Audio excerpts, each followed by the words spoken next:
Here, let me see. Do we have any dice? Where are the dice? I don't know where the dice are at, guys. Sorry about that.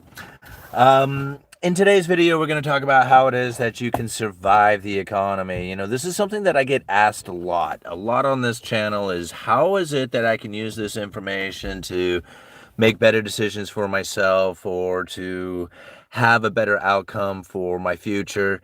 This is a very difficult question to answer, considering that nobody knows exactly what it is that you would need inside of your life, what it is that you have for your expectations, what it is that you are doing with your current situation, how old you are. Like, so many questions can be asked, and everybody has to understand that you own your own economy. There's nobody else who could possibly own it except for you.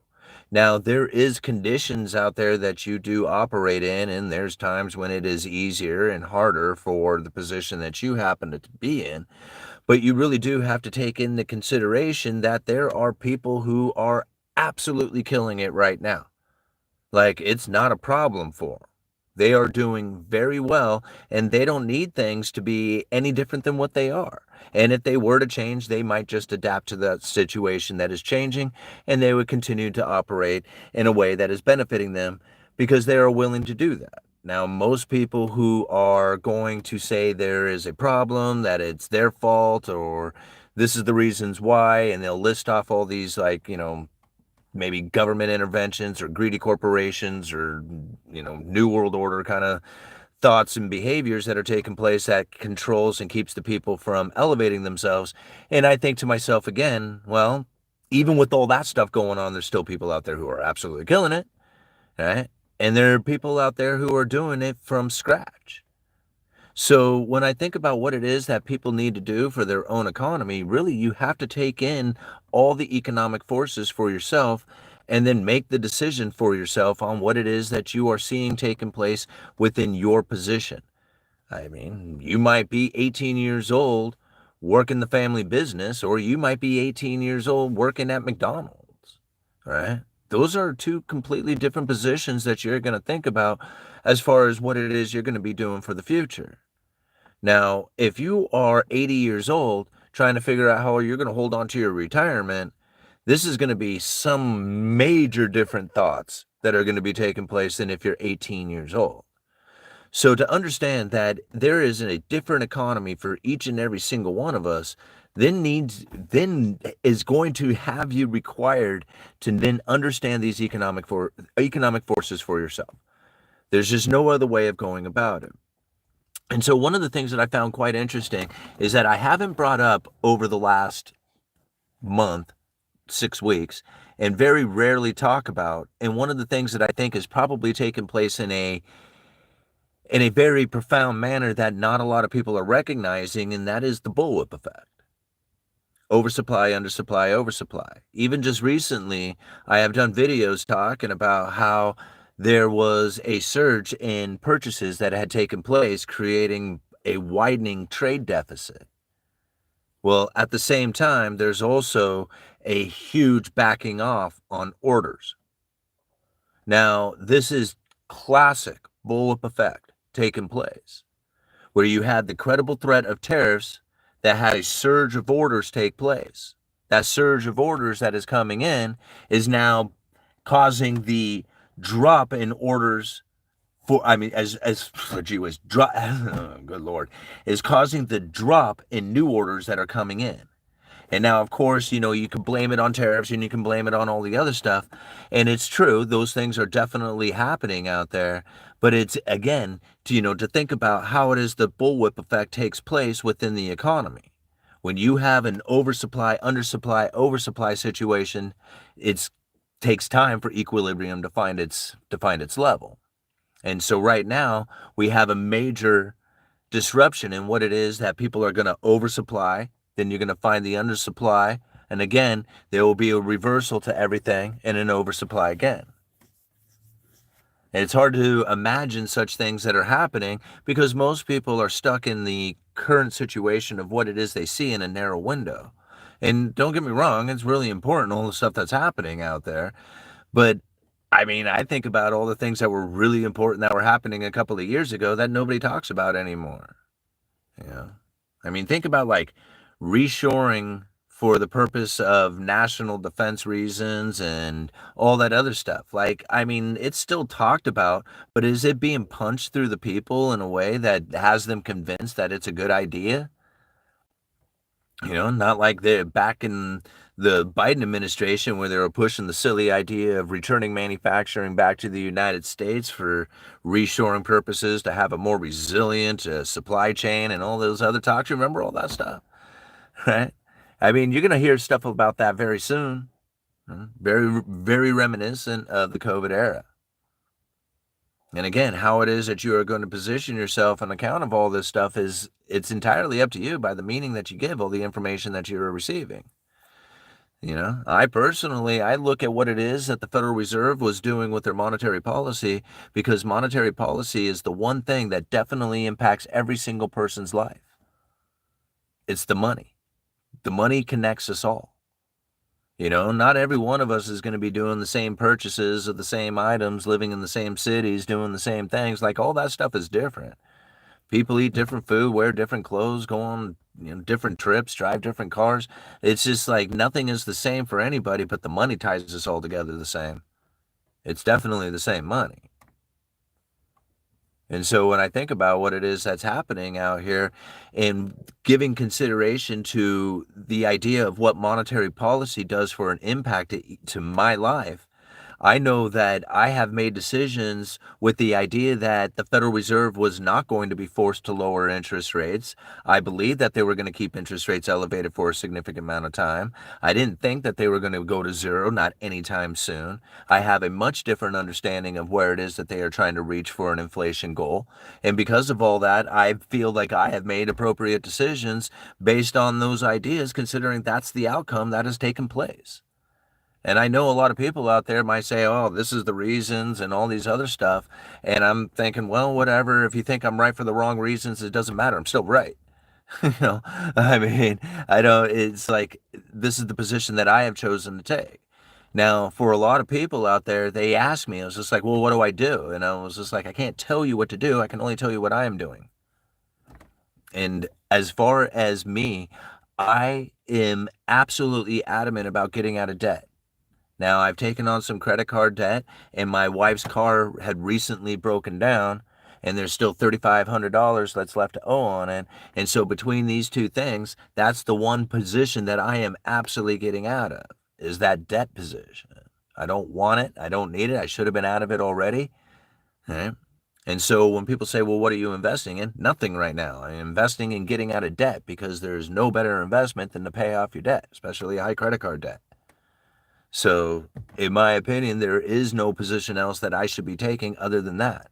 Now, there was a time in which that I was buying into a stock position of Altria, which is essentially my sin stock, tobacco, and it was for the dividend yield, which was surprisingly because I sold the stock off a while ago, but I still got the dividend yield in, which was nice. It was like $70 payment or something like that. you know but that was the position that I had taken, but I had to sell out of that in order to try again to get out of debt. I've been in a position of buying Bitcoin fairly regularly, but not recently because again, I'm trying to get out of debt, right? Buying this house. This is my life. It's not anything special. There's nothing really fancy that I am doing that is going to be any different than what anybody else is going to be doing. Right? And so to think about it, it was just like, I'm just trying to get out of debt, stay out of debt. Dollar cost average into stocks, dollar cost average into Bitcoin, right? Dollar cost average into silver. Do this on a regular basis. I have a 401k at work. I have a, employer contribution. Like this is like the same thing that everybody talks about. I do the same thing. But I think the understanding of what it is that's going on with economic forces is really what's going to give you the benefit of what it is that you are doing in your life. Because if you're thinking about the things that I'm doing, then you're going to think, well, everybody does that. All right. It's the same thing that everybody else does. But your decision to buy the new car, your decision to take that fancy vacation, your decision to start that business, Your decision to do things that are going to be so unique to you, there's no way that a video like mine is going to give you any kind of idea of what it is that you should be doing.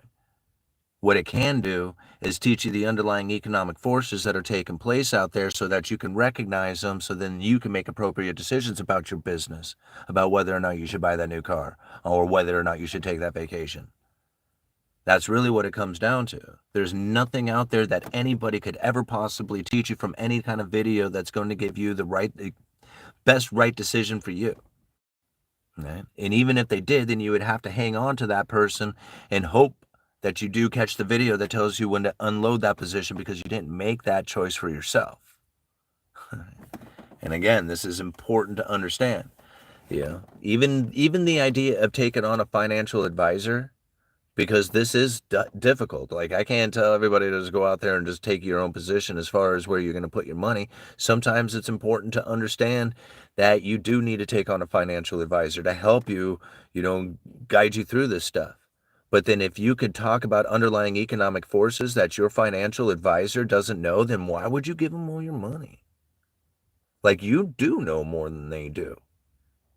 If you can grill them on Gresham's law and the Cantillon effect, if you could talk about the bullwhip effect and flexible average inflation targeting and moderately above 2%, if you could start talking these things with your financial advisor and they're looking at you with a glazed look, you might want to reconsider who it is that you're giving your money to.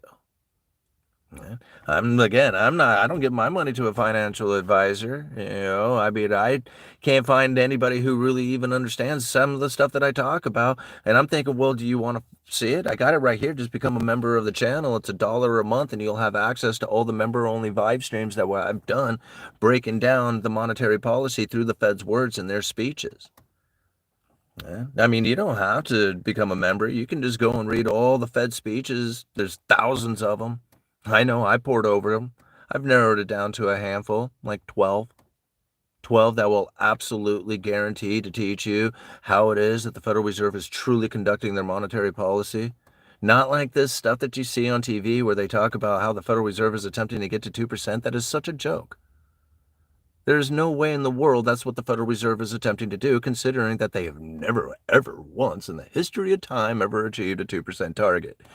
I mean, that is like the most comical thing that I've ever heard, right alongside of that Donald Trump wants to fire Jerome Powell. I mean, these things are just like, it's just like, I don't even give it a consideration. I was just like, man, that is the lamest stuff I've ever heard.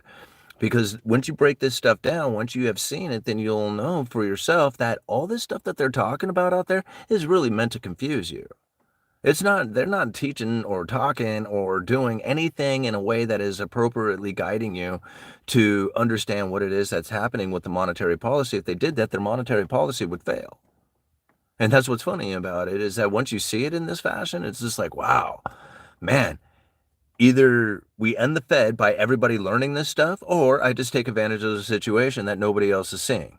And okay, I'm going to take that one, because I don't think the ending of the Federal Reserve is going to be possible, because really the spreading of the idea of the credible threat theory is pretty much just going to be confined to this channel.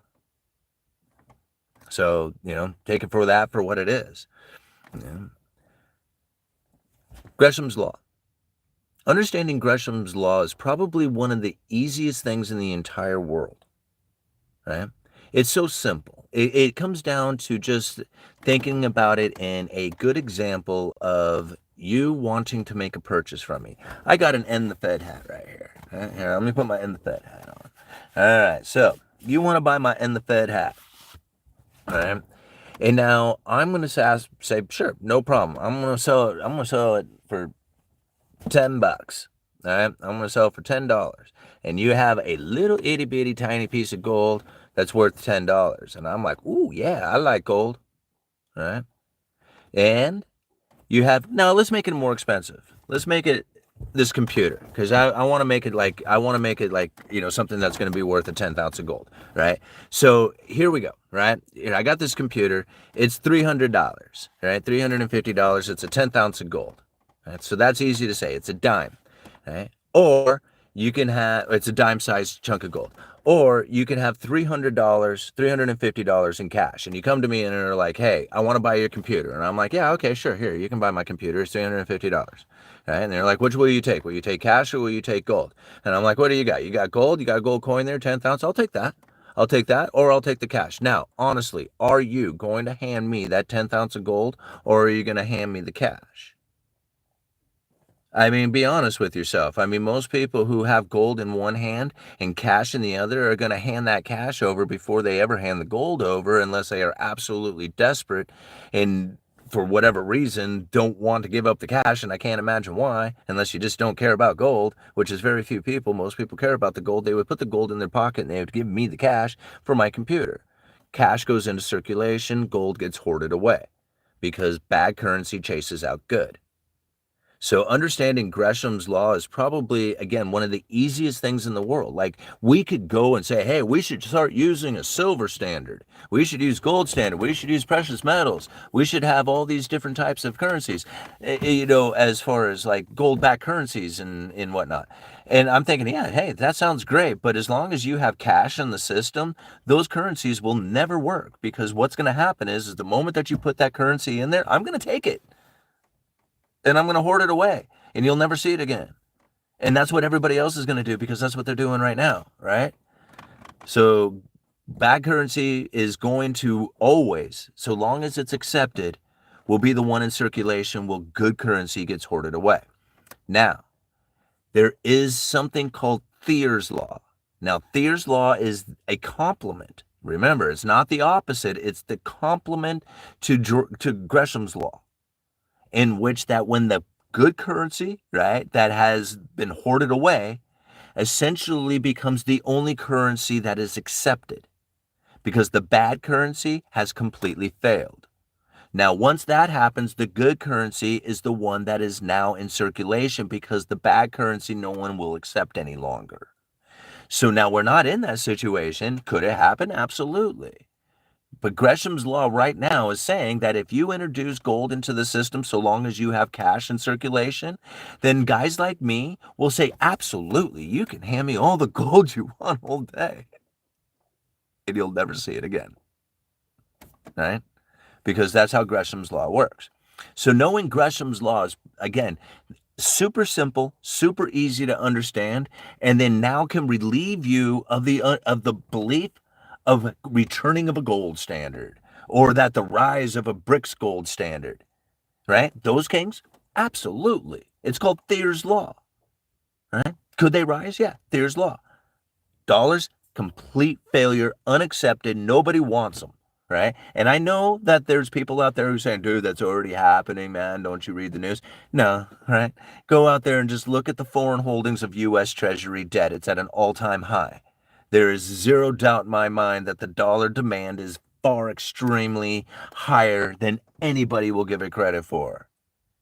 So no, right? Dollar is well accepted, far from failure. The day it fails, gold can rise. Thayer's law kicks in right now. Gresham's law saying gold gets introduced, gets hoarded away by guys like me, and you'll never see it again.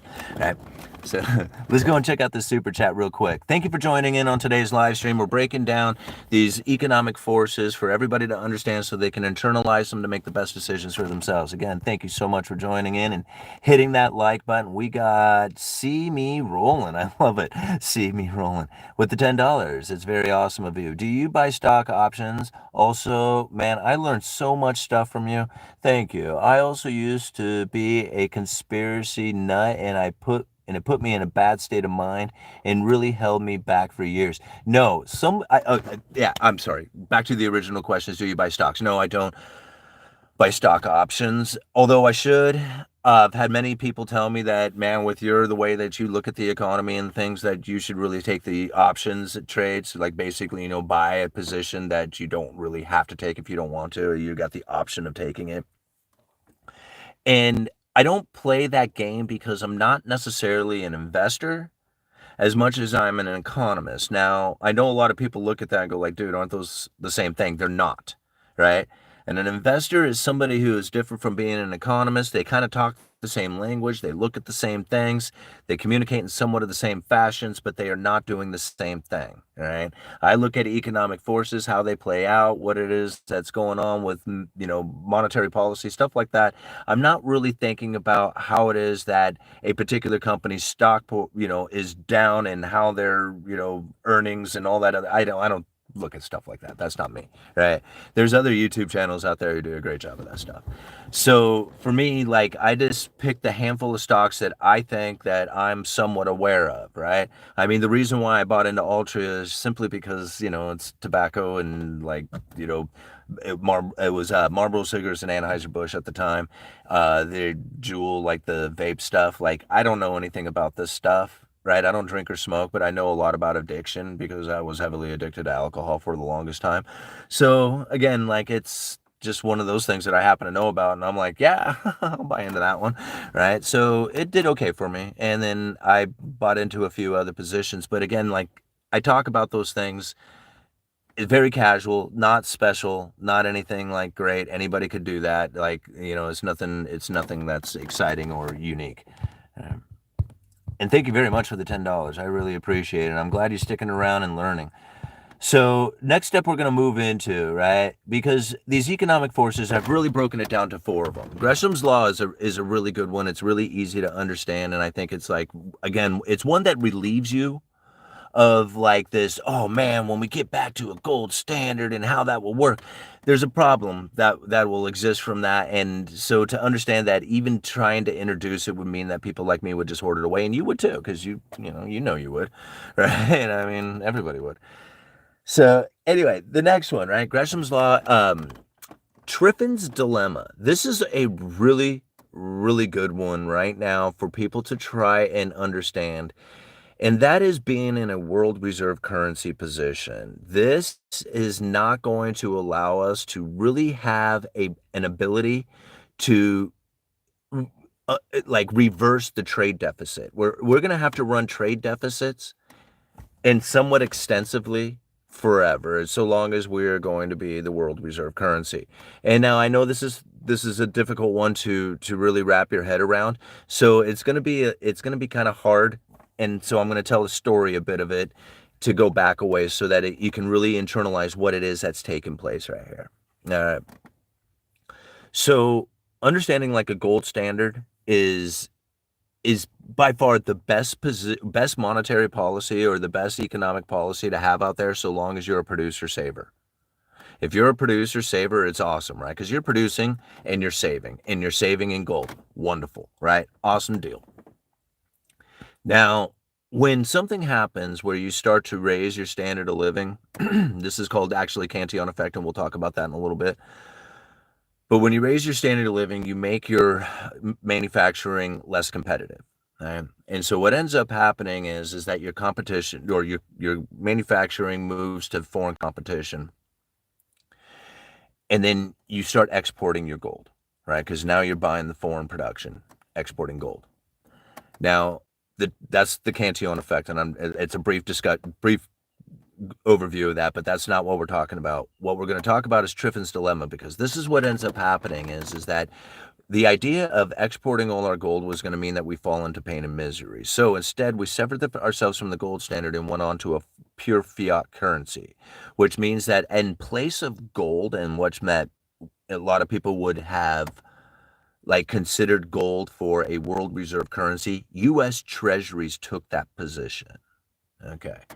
Now, once the dollar became the world reserve currency, getting dollars out to the world was a very difficult task, and the easiest way to do it is to buy stuff. Now, again, I'm blasting over this stuff really quickly because I just want to get to Triffin's dilemma part of it.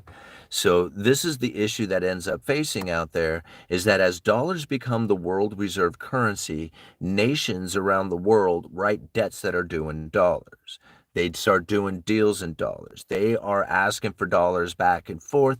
And so trying to provide the world with those dollars becomes a very difficult task outside of purchasing their production.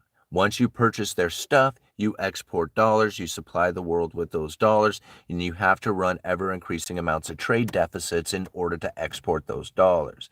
This is Triffin's dilemma.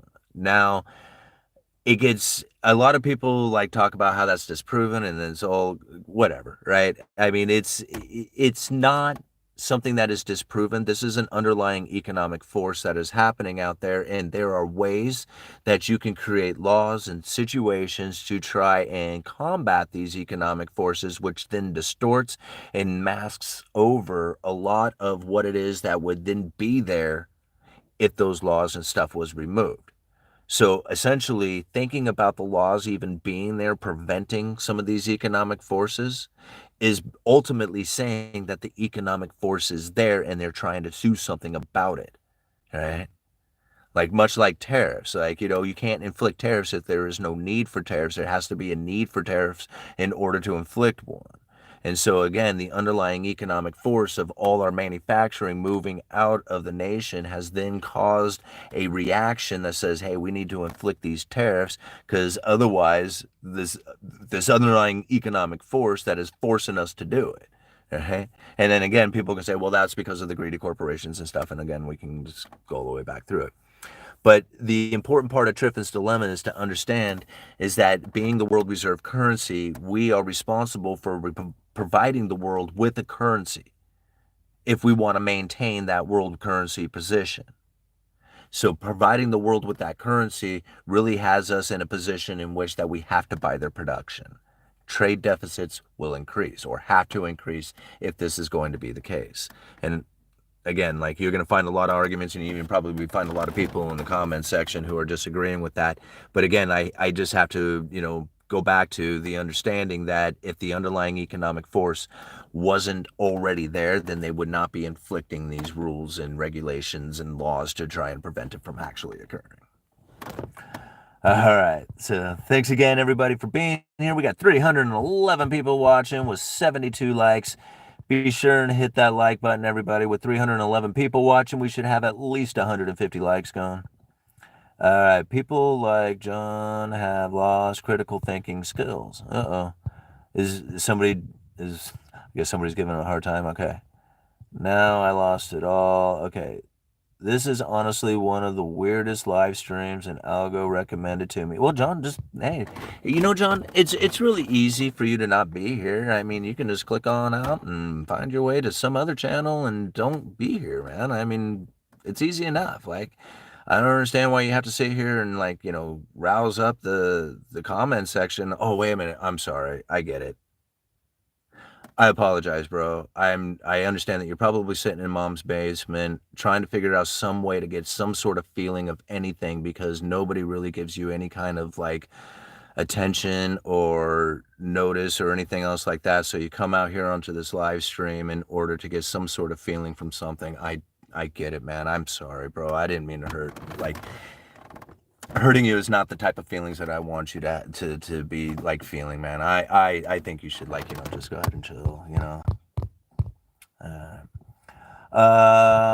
It was weird using it was weird using USD in Panama and getting their change back for it. Let's see here. I don't want any money. I just think it would be fun. All right. I got a new name for your channel, Simon says. Oh, yeah, huh? I don't know if that's new. All right. I'm here for the vibe. All right, hon. Was that crunchy banana? All right. Let's go. What does it say? Oh, MMA freaks. I'm investing in heavy equipment. I got a bunch of shit parked on my land. My wife thinks I'm crazy. I feel like it's gold mine. In a couple of years, no one will be buying new equipment at first. Huh. I don't know. All right. So we got Gresham's Law. We talked about Triffin's Dilemma. The bullwhip effect, I like that one. The bullwhip effect is really something that is difficult to understand and see unless you happen to be in the supply chain itself. Work in retail or work in distribution, something of that nature, then it might be a little easier to see. But even in that fashion, it still becomes very difficult. So now I'm going to tell a little story that gives you a good idea on how the bullwhip effect really takes place within the economy and causes some serious issues. Now, no one really within the distribution network can see exactly what it is that the other ones are doing. So from manufacturer to wholesalers, distributors, retailers, all these different people who are not only in the distribution network, but also storing certain amounts of the product itself in order to keep it flowing through the supply chain. So now when a shortage comes into play, so like for example, and I love using the story of a rubber fitting that is used in a lot of groundwork or drainage work.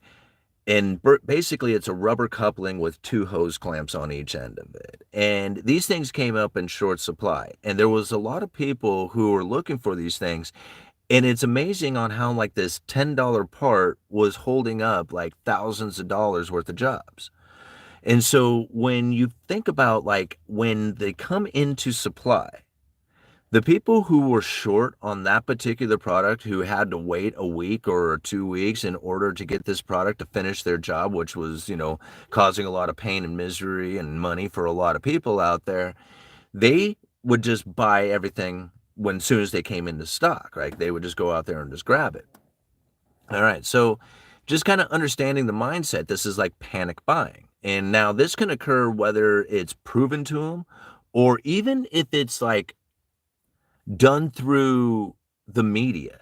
Like, take a look at a really cool old story of Johnny Carson's night show, where he told a joke about toilet paper and it sparked a toilet paper shortage that lasted over a year, where there was no toilet paper on the shelves. Every time it came into stock, all the people would run down to the store and pull it all off the shelf, and it was never actually stocked in any kind of reasonable fashion for any length of time because people kept hoarding the damn toilet paper. And it wasn't like it was a shortage of toilet paper. It's just that people had it all stocked at their house. Like they filled up, they had it stacked up behind the couch and up in the closets and everywhere else. They were like hoarding onto this toilet paper because they actually believed there was going to be a toilet paper shortage.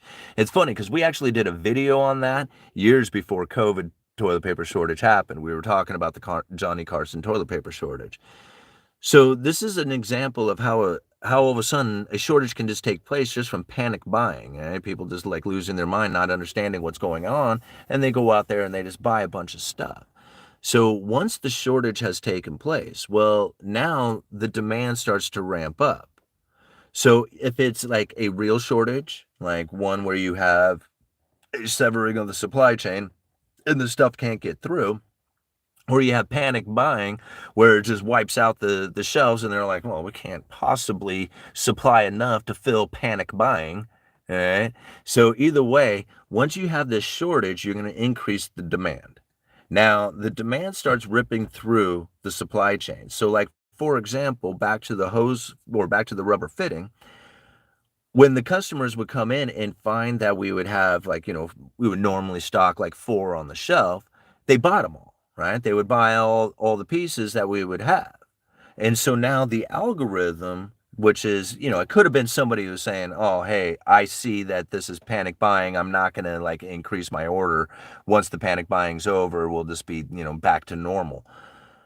But most computer algorithms now, or most inventories are built off computer algorithms that says, hey, you're having to continuously supply this particular product. You're sold out always. We need to increase your inventory in order to meet the demand, right? And now this is pretty simple for a lot of people to understand that, like a lot of stores, I mean, you got hundreds of thousands of products, and to have an algorithm that tells you, hey, your inventory level on this is always running short, you might want to kick it up a little bit.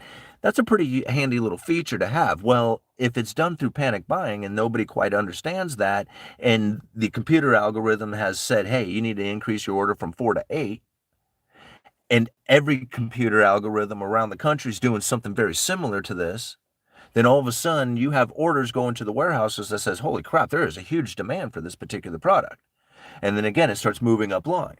all the way to the manufacturers. The manufacturers are like, yeah, let's do it, man. And so they start ramping up production, and they push this product into the supply chain, which is, trying to fill the demand that was really done by panic buying, because those people who were buying 4 really only wanted 1. Right? And so by the time all this inventory comes in, all of a sudden you find the demand has dropped back down to normal, and you got all this supply. Okay? This is the bullwhip effect. Oversupply, undersupply, oversupply to undersupply. And so once you kind of see how this takes place, and there's lag time to it, it takes forever for certain products. Other products, it can happen quite quickly. Like understanding the bullwhip effect within the lumber industry was really easy for me, because I work in the lumber industry.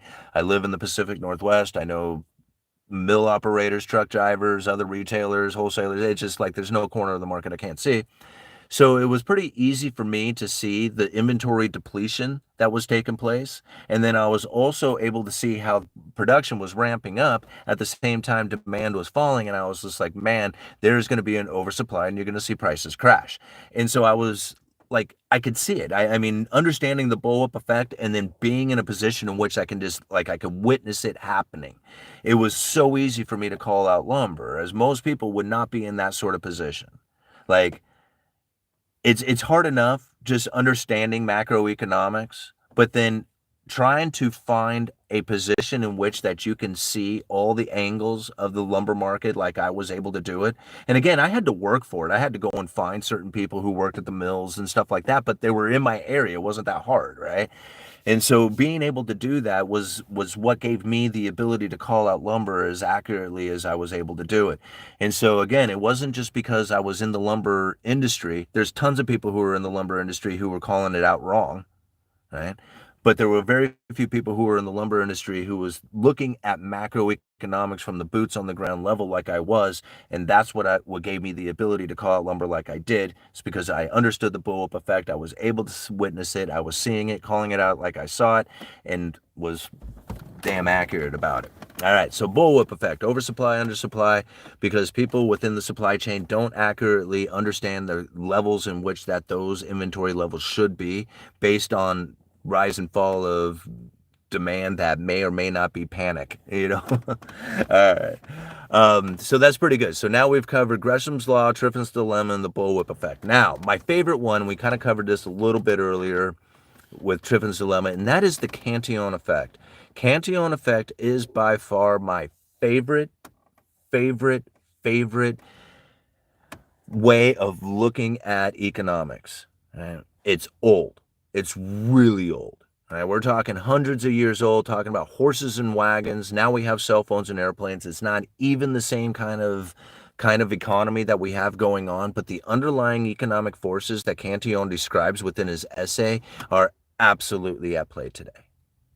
Okay? And once you see them, once you recognize them, then you can actually use Cantillon's essay for your own personal economy, because everybody owns their own economy. Again, this is something that I think is very important for people to internalize, because trying to blame somebody else means that you can actually get them to fix it to be in line with what it is that you need. But then you also have to think that, how is it what you need is what I need? So you're trying to convince me that what you need is what they should do, because that's what I need too. Like, you're trying to tell me what I need. I don't know. Like, I don't understand any of that. What I do understand is that I make decisions for my own, that I make this, and those decisions are going to impact my life in a profound way, right? And nobody else is responsible for those decisions except for me. So outside of that, I'm not sure what it is that I expect to change out there, because there's nothing out there that's going to make any difference in my life that's going to be, different from the way that I have to react to it or the meaning that I give it. So I have to understand what's happening out there, and then I have to figure out how it is that I can kill it in this economy like other people are killing it in this economy. Okay? So again, Cantillon effect. This is when new money comes into the system. So very simply understood, and how a lot of people call it, is that when new money comes into the system, the people who have first access to that money, they spend it at face value. By the time the money trickles through the system, the people at the end of the line who receive the money at the end now have to suffer with the higher prices as the money comes through, increasing the demand, leaving them with less ability to buy into the economy in the fashion that they once had. This is what creates the inequality. So again, new money comes into the system. The people who have first access to that money spend it at face value, increases the prices, it filters down to the end of the line. Those people can no longer maintain the standard of living because everything has moved up in price, but their wages essentially stay the same. And this is what creates the inequality. Okay, now that's Cantillon in a nutshell, and that's the way like most people kind of understand the Cantillon effect.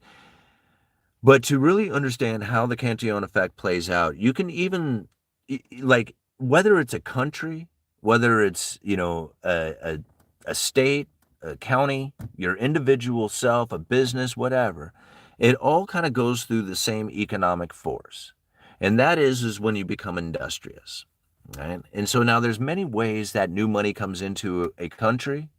But by far, the most impactful way, the way to get the most is by trade, right? Producing and exporting that production. So, very much like you as an individual, you become industrious. Now, imagine yourself being like 18 years old. Now, again, everybody else in the world might have some other kind of thing that they got going on where they are not kicked out of the house or left the house, whatever you want to call it, right? And find their way out there on their own. Go find a day job, go work for some business, go find a contractor. Somebody out there has to then give you money for your time. You start trading your time for dollars, you start getting good at it, right? Getting good at trading your time for dollars usually means that you'll probably increase your pay. This is becoming industrious, right? Getting new money in, right? You start off at minimum wage, you get a raise. Right? Once you start getting that raise, you get that new money in, you become industrious, you're producer saver, then you want to enjoy that new money. Maybe move out of the house, maybe get a car, get some nice clothes, whatever it is, you want to enjoy that new money because you have worked hard. You've worked hard, you've produced, and you have saved. Now, this right here, this move from being a producer saver into then being into a higher standard of living means that you have to continue to operate with the new money coming in at that standard. You can't lower your income. And this is where the problem starts to move because you have moved into this luxury, right? Moved into the apartment, bought the nice car, bought the nice, whatever. You've moved into a luxurious experience. And now this right here is forcing you to now maintain that elevated income in order to maintain this higher standard of living. Okay. Now, everything is cool so long as you can maintain the new income. Right? Now you start getting new income coming in because you want a nicer new car, you want a nicer new house, you want nicer new clothes, you want nicer new vacations, and so you're going to work harder to get more income. You become even more industrious. Right? So pretty soon, like maybe you were sweeping floors in the early days to work in the sales floor to pretty soon being the sales manager to pretty soon you're managing the business in itself.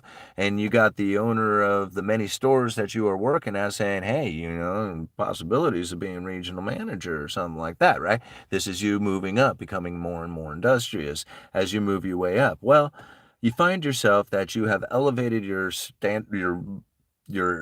position, you become very industrious, but then you've also elevated your income and your standard of living to match the income. So now you're sitting in a position in which, although you are doing quite well, you've worked very hard, you've enjoyed this money, you've raised your income level because you have become very industrious, and now you have a higher standard of living to match your income. Right? This is very typical of like most people's understanding of how economics goes, right? They're just personal life. Here's the deal. Now we have an economy that's taking place out there where the business is not doing well, and it's because it wasn't necessarily your fault, right? But it was a position that you have taken in your life in which that may be compromised because the business decisions for the entire group, right, including you being a manager, wasn't necessarily your decision that caused this business to now start to, things are getting ugly here, right? Now, what ends up going on is the owner of the store may say, hey, we have to cut some people off, cut staff, cut hours, and maybe have to replace management because guess what? You're not doing it for him anymore, or he's just going to have to get rid of the highest paying employee out there. And considering that this other assistant manager has been really doing a great job of trying to figure out how it is that he can run this store too, we may just not need you anymore. Right? And now your new money falls off altogether, and your higher standard of living, your luxurious experience, is becoming a very difficult thing to maintain. Now you have to go out there and attempt to try and find it from anywhere you can, find other stores, or cut back on your way of life, and things become a struggle, and you start to deteriorate into the abyss. And so this is essentially how businesses operate. This is how, how things can go. It doesn't necessarily mean it will.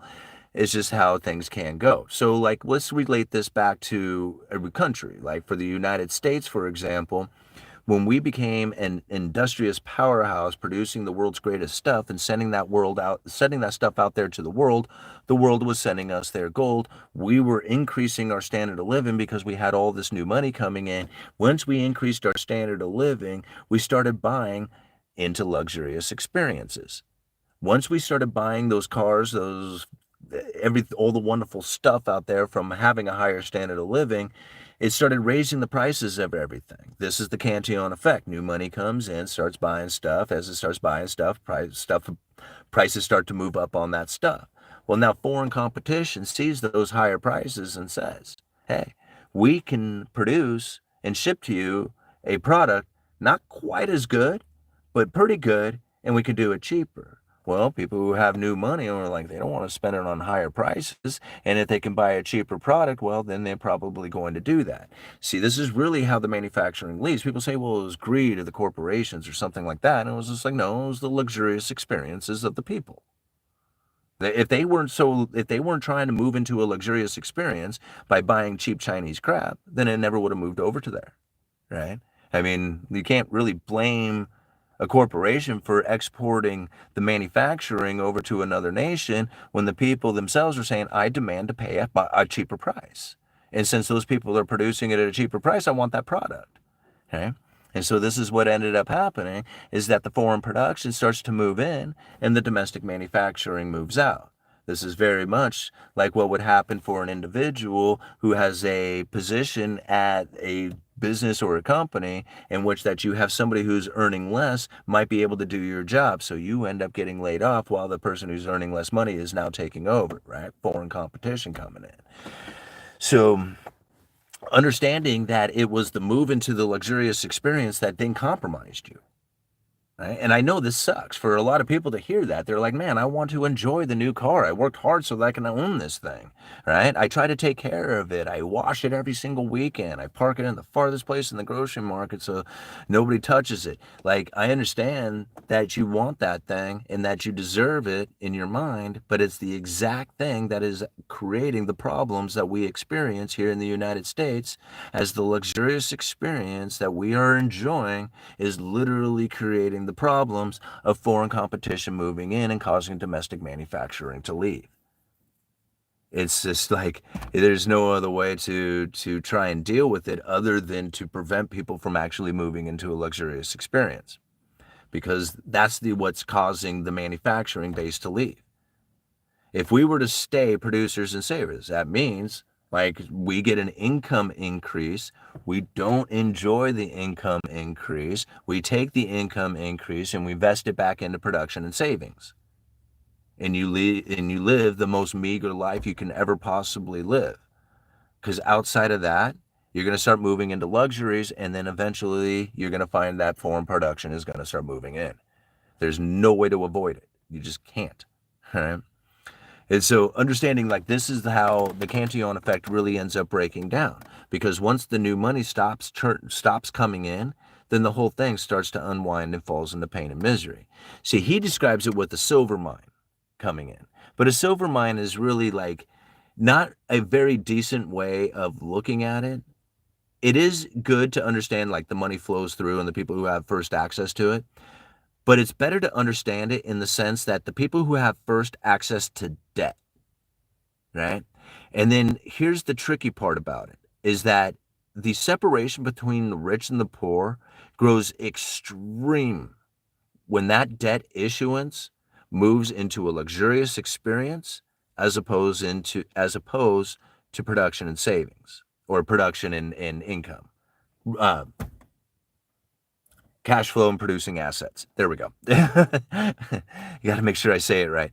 So here you have an individual who's just like, whoo, man, look at that car. That thing is so nice. It's awesome. I'm going to totally buy that thing, right? And they go and they take out debt to buy this car. It doesn't do anything for them and make them feel jazzed up from looking at it and driving it. Then there's another individual who will borrow money to then buy a house, fix that house up, rent it out, and now they have a cash flowing asset. So the people who are borrowing money to buy a cash flowing asset, they are moving on this side of the wedge, where the people who are buying the toy are moving on the bottom side of the wedge, and literally debt issuance is forcing that wedge even faster and harder, right? People dive into one side, or people are diving onto the other side of it. And so debt issuance is probably one of the biggest inequality makers that could ever possibly exist out there. But without it, what we would have is pain and misery, because of our luxurious life that we have experienced literally buys the production of the world in exchange for paper promises. So Cantillon effect is really best understood from a silver mine that runs out and no more silver is coming in, and even people who had first access to it no longer have first access to this money. What happens? Everybody starts falling into pain and misery. Now, if you have debt issuance that is continuous, nonstop, forever, then what you are going to end up having is ever increasing amounts of inequality. But soon as the debt issuance turns off, everybody falls into pain and misery as the foreign production turns off, and the domestic manufacturers just simply don't exist. It's not that they don't exist. They don't exist in a sense that can maintain the elevated standard of living. That is due to foreign production.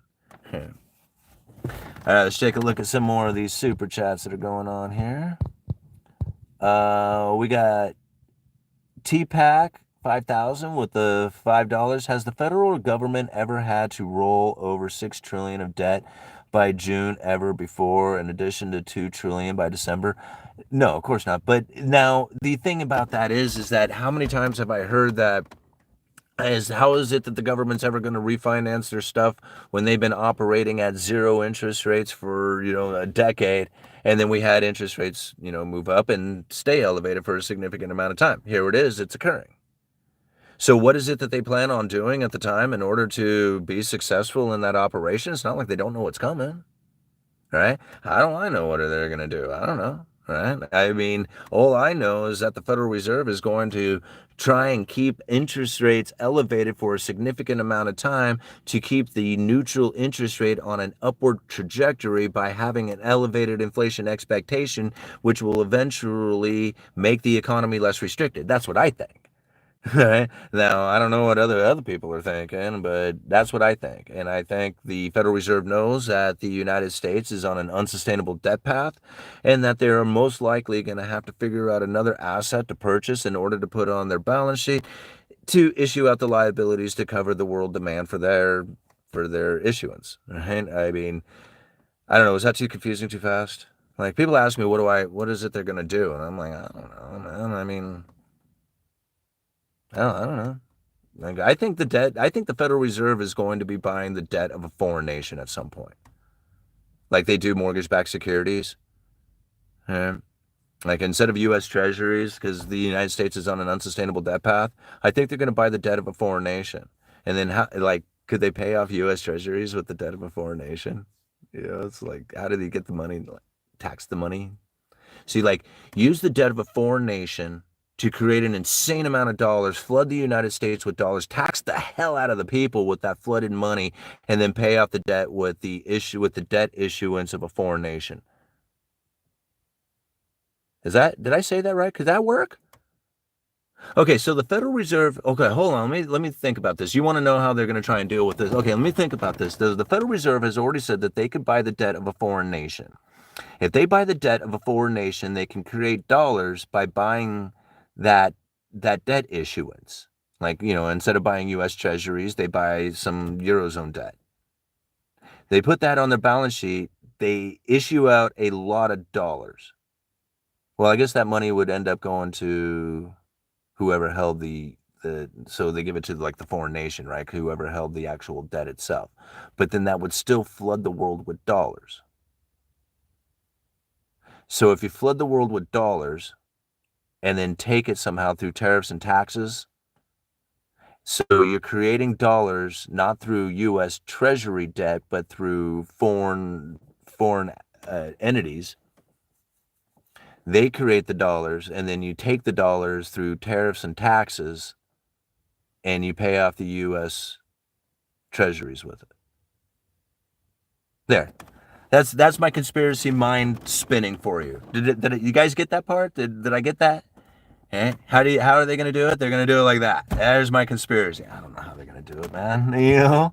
All right, let's go check out some more of these super chats. All right, don't kill me. I'm just a vibe. $10. Me and other traders anticipate a huge credit event before the end of the fall involving regional bank defaults. We foresee the Federal Reserve implementing quantitative easing as a countermeasure. Huh. Well, you know what? And I think my statement about the last comment goes with that one too. You know, I think it still works. See, I bet you I'm more right than wrong on that. Even though I'm kind of joking around and talking somewhat sarcastically, I bet you there's more truth to that than I realize. I bet you that's more prophetic than I realize. 2 UE streams in one day. What a treat. Well, thank you, Larry. I really appreciate it. And I want people to understand, you know, what it is that they can do with these economic forces, how it is that they can see it for themselves, right? Like, I normally describe the Cantillon effect much more like Cantillon does. If you really want to understand it, go and read chapters 6, 7, and 8 of part 2 of the Cantillon essay on economic theory. There's a link down in the description to it's an Amazon affiliate link to the essay, but you don't have to go buy the essay. You can go and get it for free at the Mises Institute. Just type in Cantillon essay on economic theory, and you should find it right away. So it's for free out there. You can go and get it. You don't have to pay any money for it. But if you do follow the Amazon affiliate link, even if you don't buy the essay, anything that you put in your cart for the next 30 days or the next 24 hours and then purchase within the next 30 days, I will also get a commission for. So just go buy whatever you want off of Amazon. Just follow that Amazon affiliate link first, and I'll get a little commission off of it. And it's a great way you can support the Uneducated Economist just by simply doing the normal thing that you would already do. Just follow that Amazon affiliate link first, you know, and then go buy fishing gear or whatever you want. You know? All right. Was that all of them? All nighter? Am I missing anybody here? All right. That was the rolling over of the debt. What was that other one? Ooh, a bunch of them got deleted. Guys being bad. Wow, look at all these comments. Okay. I think I got them all. All right. Then the Fed calls it deferred asset. Yeah. They actually, you're talking about when they end up owing the Treasury, which they do right now. Essentially they have an asset that is like underperforming, right? So a lot of times people are like, well, who owns the Fed? Who profits? The Federal Reserve is like essentially like a nonprofit. I mean, right? Okay. Not really, right? The profit that comes from the Federal Reserve outside of operating expenses is turned over to the Treasury and essentially is a relief to the debt. Right. So whatever profit the Federal Reserve does goes over to the Treasury. Well, if they're holding an asset that is non-performing, which essentially if you were holding a U.S. Treasury, like the price that you paid for it, and then all of a sudden, like it no longer is paying what it is that you owe, like it essentially goes underwater, right? There is no profit. In fact, you are now operating at as a loss because you have more liability out there than you have asset. Now you end up owing the Treasury. Right, because you're essentially borrowing money from them. This is going to continue on, I think, until 2026 is when the Federal Reserve believes that they will have been able to put themselves in a position in which that they can pay back the Treasury and then move back into into being a profitable organization again, so they said. Anyway, that's a lot complicated. That would be a great, we've done videos on that in the past, and it would be great to break that one down again, because I think that one's very confusing for a lot of people to internalize. But yeah, that's something that is going on right now, that they are essentially have a deferred asset, which is money that they owe to the Treasury. All right. Wayne Smith. Proxology, particularly in the front development by Austrian economics like Ludwig von Mises, focuses on how individuals choose and act based on their subject values and goals. Kind of interesting. Yeah, and I'm like, if anybody was to ask me, it was just like, well, what kind of economy should we have? It was just like, I find that to be really relative, right? I mean, it's really about the position that you have taken with it. And I would operate in any economy. I'm totally down for, gold standard, whatever it is we got going on now. It's just like, I'm just going to deal with it the way it is. And I don't really have any anticipations or expectations that it should be anything other than this. However, if you were to ask me personally what I would want, I would rather be in a position in which that hard currency then leaves you subject to rise and fall on your own merits, and you would not have runaway government by that. So as a constitutionalist, freedom-loving libertarian, I would much, much, much rather have a hard currency like gold and silver, or even Bitcoin, because it kind of does the same thing that gold and silver would do. But I look at that on a much lesser extent. But in the economic force presentation of Bitcoin, I definitely would agree with it in the gold way. But I don't have no expectations of that, and I don't want to see anybody try and say, hey man, let's get together and let's try and make that happen. And it's like, no, that ain't, whatever. I'm not into it. I have my own gold standard. I can buy gold and silver anytime I want. I can stock up and make that my only possession if I wanted to, and I would be 100% on a gold standard if I wanted to be that way. That's not going to work for me. I look at it as an insurance policy. I use it as an insurance policy. I look at the gold standard and history of it for what it is. It's something that is, it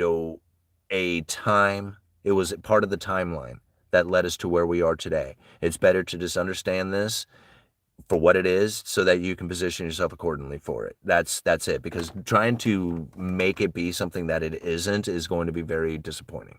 Right? It's better to say, well, this is what it is, and this is what I have to do about it, right? And to think what my doing about it is to change it, and then again, it's just like, you're going to be probably miserable because you're not going to change it. That's the problem. It's just that it's not change. The change is going to come in a way that you don't want. And so therefore, it's easier to adapt to the change and say, I don't like it. Okay, it's heavy, it sucks. Now, how do I use this information to better myself? Because I can't change it. I can change how I feel and what the meaning and everything I do about it. That's the only thing that can change. Yeah. All right. Don't drop your standards. You're worth it, home girl. What are you guys talking about? All right. Here, because I can't get a text back. What's up, UE fam? Well, Andrea, hanging out here, we will always be texting you back. All right. Are you stocking up on anything in prep of the future shortages? Canning supplies. Actually, Sarah and I are planning on loading up on a bunch of quart jars and lids to make sure that we have plenty, but we're just going to make sure that we have them because, it is coming into summer and at some point we are going to use them. So we're going to make sure that we have that and an extra case of lids and rings. But outside of that, I'm not going into full tilt boogie shortages because I just don't believe that any of this is really okay. I have. All right. If you had followed my channel when we were talking COVID, I have about as much belief in what has taken place as far as the severing of the supply chains as I did what's taken place in COVID. Is it happening? Absolutely. It's a self-inflicted wound. At some point, they can say, hey, we're going to be done with that. Right. And I know everybody's going to argue and yell and scream and disagree with that. And I'm just sitting back looking. and just thinking to myself, okay, you're cutting the supply. And however it happened, like whether they forced to say, hey, stay home, don't produce, don't go to work, don't distribute, don't do all that other stuff because everybody's going to get sick if you do, and then here, go get a shot, and then everybody's going to be better and you can go back to work. That is how COVID went down. That's how they broke the supply chain, created the inflationary expectations, created all the, scare, uncertainty, and doubt, and had the monetary policy moving in a direction in which that the Federal Reserve was benefiting from. I said it during COVID the entire time. This is happening again. The Federal Reserve wants to maintain elevated inflation expectations for a significant amount of time to raise the monetary policy or to raise the neutral interest rate. And by raising the neutral interest rate, this will be giving the ammunition back to the Federal Reserve. Now, these are two different things that are happening here. The Federal Reserve happens to be in one of the most fortunate positions in the entire world in which that COVID and tariffs absolutely benefited them in the most profound ways. And so I think to myself, yeah, I don't know if that's a coincidence. The credible threat theory now starts kicking in. So when we think about the credible threat theory, in which it is that they had to raise the inflation expectations, they had no other choice. It is not me who said that. It was John Williams. John Williams is the New York Fed president. He has been New York Fed president for a very long time. And in a speech given November of 2018, Monetary Policy Strategies for a Low Neutral Interest Rate World, he said it straight up. Today, we face an altogether, I've said it so many times, I say it every single day on my channel because I don't want anybody to ever forget it. Today, we face an altogether different set of problems stemming from a very low neutral interest rate. That is the short-term interest rate consistent with an economy operating at its potential alongside low and stable inflation. Ironically, the problem we need to solve these days is the risk of inflation that is persistently too low rather than too high. Understanding that this was now changing the way that the Federal Reserve was going to be conducting themselves. They tried and tried to get to a 2% target and couldn't do it. Quantitative easing, 1, 2, 3, and 4, took the Fed's balance sheet of $850 billion to over $4.5 trillion, and the Fed failed miserably. They were like, guys, we can't even get it to 2%. We can't get to 2%. Right? All this money printing. Most money printing in the history of time. All this, like Obama's just screwing everybody over with all this money printing. It's going crazy. And it was just talk. And I know I was one of those people screaming hyperinflation right alongside everybody else. Didn't happen. Fed failed. Couldn't even get to the 2%. All right. So now here it is, 2018. Almost 10 years after the great financial crisis. Federal Reserve sitting in a position where interest rates were running too low, right? He says it in this speech. He says, hold on, let me bring it up. It's useful to travel back into the 1980s and the 1990s when inflation targeting was introduced. The problem at the time was high and variable inflation that contributed to macroeconomic instability and unmoored inflation expectations, which in turn fueled high and variable inflation. To break the vicious cycle, numerous central banks introduced inflation targeting, or variants thereof, with the focus of bringing inflation down to a low level and fostering the establishment of stable and well-anchored inflation expectations. This strategy worked extremely well with the decade preceding the global financial crisis, as central banks were able to achieve remarkably low and stable inflation, leading to a positive feedback loop between low inflation and well-anchored inflation expectation. Today we face an altogether different set of problems stemming from a very low neutral interest rate, that is the short-term real interest rate consistent with an economy operating at its potential alongside low and stable inflation. Ironically, The problem we need to solve these days is the risk of inflation that is persistently too low rather than too high. The problem gets worse. See, the neutral interest rate was so low to the lower bound of zero that dropping the Fed funds rate, they were screwed. It wasn't going to work.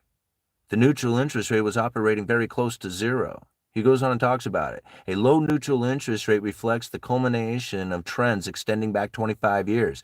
A quarter century ago, a typical estimate of the neutral interest rate in the United States was around 2 or 2.5%, consistent with historical averages over the preceding half century. Since then, however, there has been clear downward trend in the neutral interest rate in the United States and other advanced economies, with current estimates ranging from 0 to 1.5%. The neutral interest rate, the rate that is neither accommodating nor restricting the economy, was going to zero. The Fed funds rate wasn't going to stimulate the economy if they can't get below neutral. Big, huge, suffering problem for the Federal Reserve. They were running out of monetary policy. All these people are asking, well, what about interest rate adjustments? It was just like, back in 2018, they were like, there ain't no interest rate adjustment. That ain't impossible. It's all over.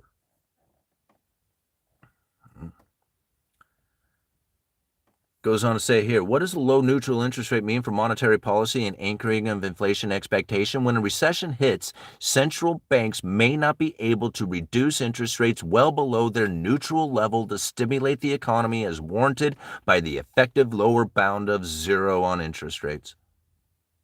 Right there, he was saying it. They can't do it. It's over.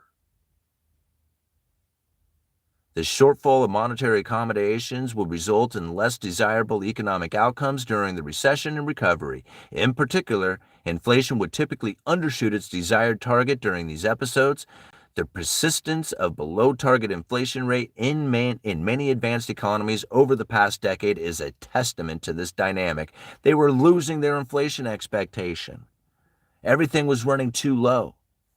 They needed elevated inflation expectation to solve the problems. Yeah. Says, there's easy ways to deal with this. Says, here's an option for you. The option is average inflation targeting, whereby the central bank purposefully aims to achieve an above-target inflation rate in good times. When the lower bound is not constrained, properly designed and implemented, such an overshoot can offset the inflation undershoot during bad times, so that the long-run average inflation rate and inflation expectations are in line with the target. Average inflation. This is how they fixed it.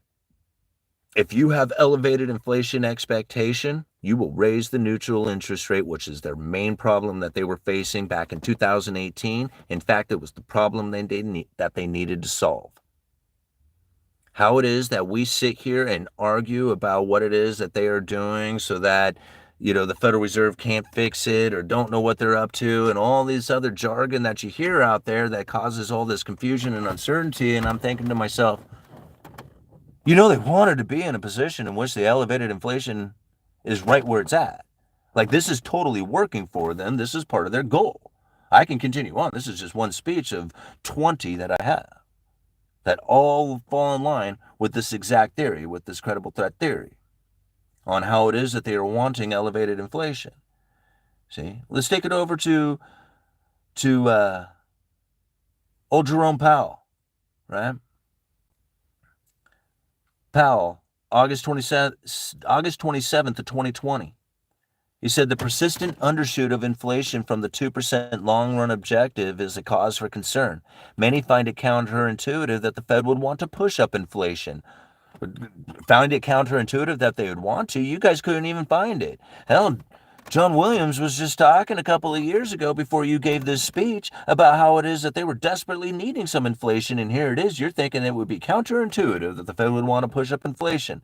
Yeah, everybody would find it counterintuitive that you would want to do it unless you knew the monetary policy was desperately looking for it. Oh yeah, they needed that inflation, didn't they? The persistent undershoot of inflation from our 2% long-run objective is a cause for concern. They were failing. Many find it counterintuitive the Fed would want to push up inflation. After all, low and stable inflation is essential for a well-functioning economy. And we are certainly mindful that higher prices for essential items such as food, gasoline, and shelter add to the burdens faced by many families, especially those struggling with lost jobs and incomes. They already knew it. They knew it back in 2020. They said, it's going to be painful for you guys at the lower end, but,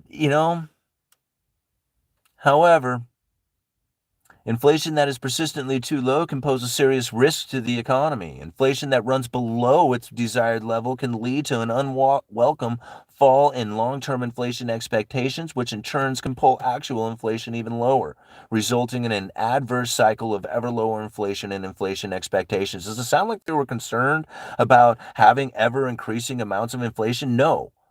They were wondering, where the hell is it? How do we get it? What do we do if we can't get it? We know it's going to be a burden on the poor, weak, low-income families. However, if we don't do this, it's going to pose serious risk to the economy. It's a cause for concern. All these words talking about how it is that they get inflation. What do? They need it.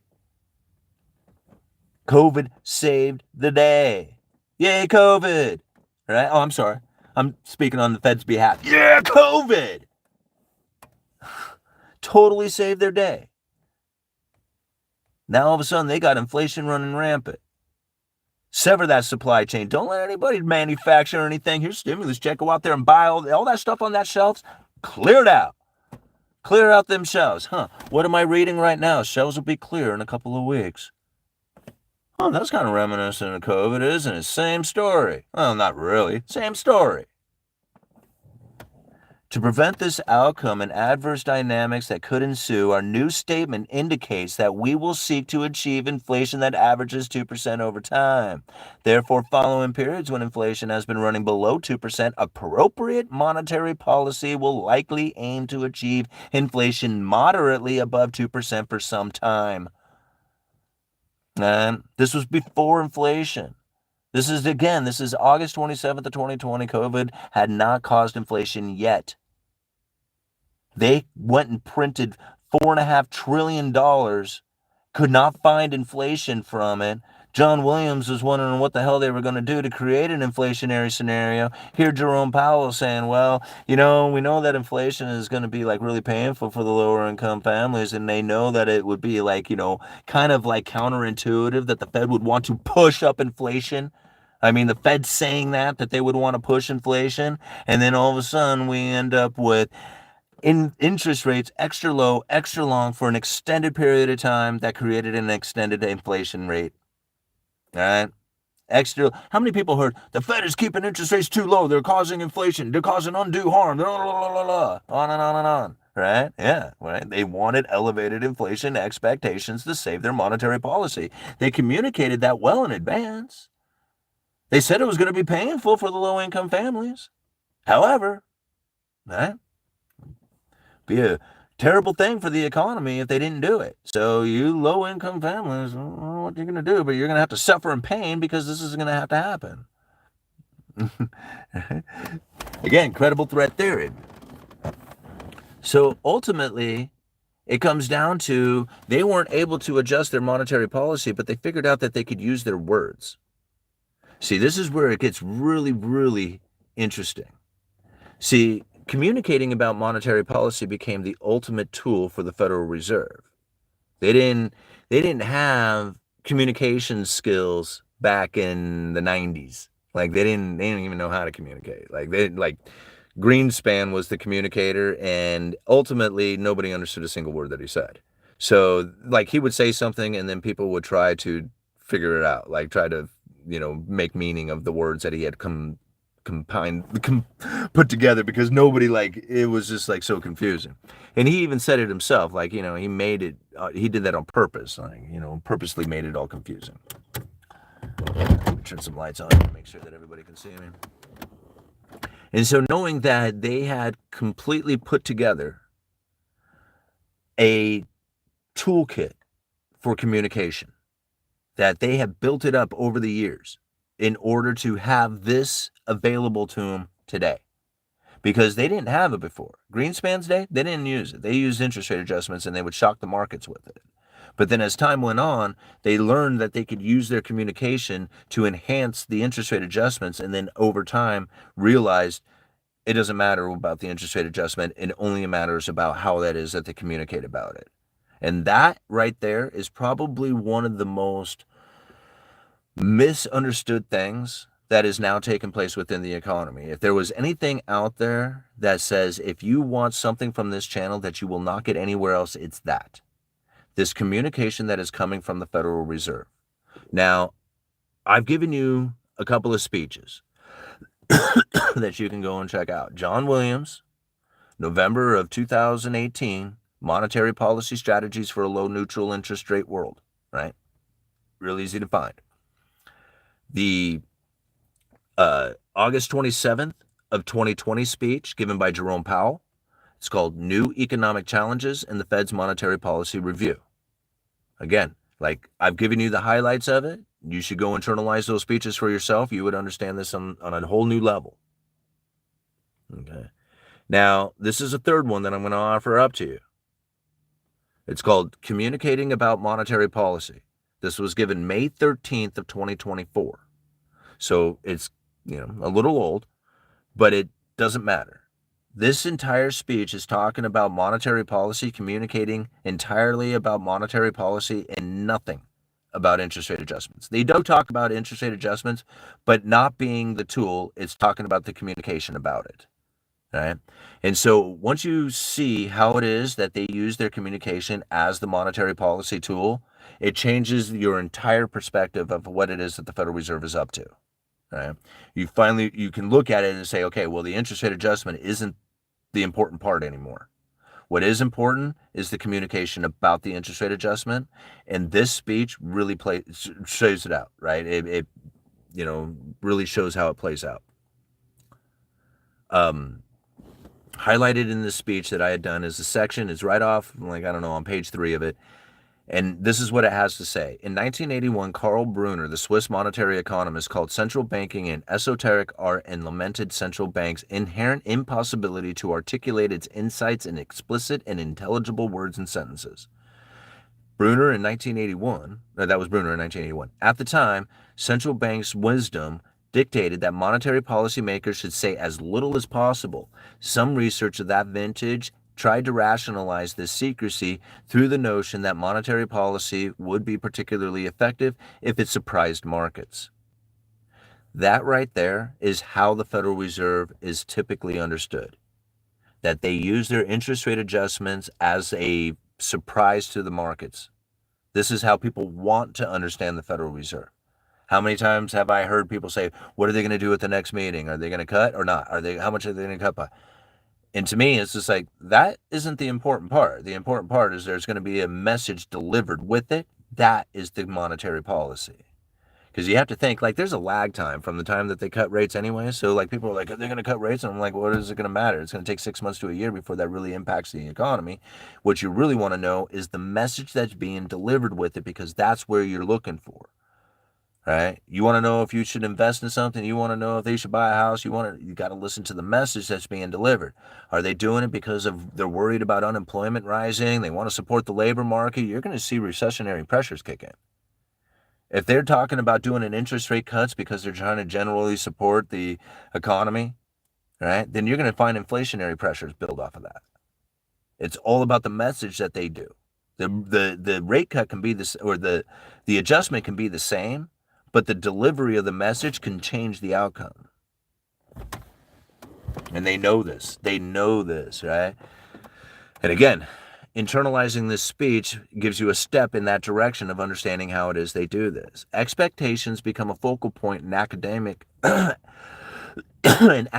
policy circles with the emergence of new Keynesian models in the 1990s as a framework for monetary policy. In these models, aligning the expectations of decision makers in the private sector with those of policymakers produce superior outcomes. That, again, is super important to understand. Aligning the expectations of decision makers. We're the decision makers. Business owners are the decision makers. Investors are the decision makers. And aligning expectations of decision makers in the private sector with those of the policymakers. The policymakers are the people at the Federal Reserve, right? The FOMC, produce superior economic outcomes.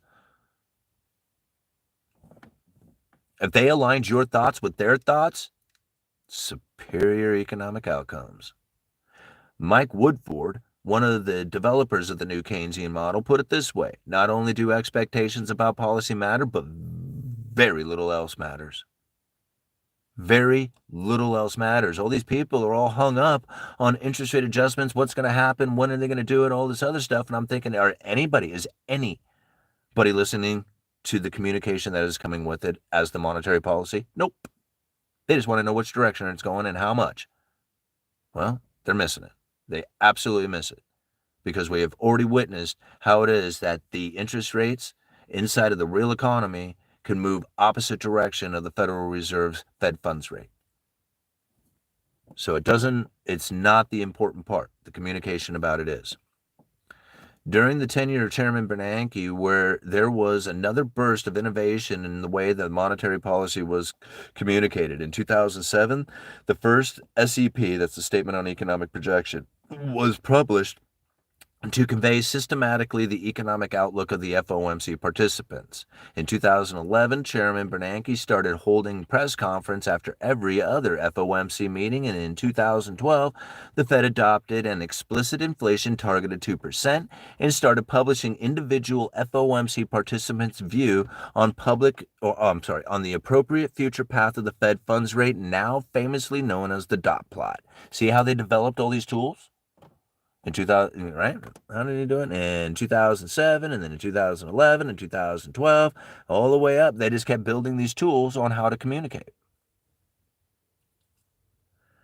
All right. During these years, Loretta, in her capacity as the research director of the Federal Reserve of Philadelphia, contributed to ongoing work on communications in collaboration with the policymakers of the Federal Reserve Board staff.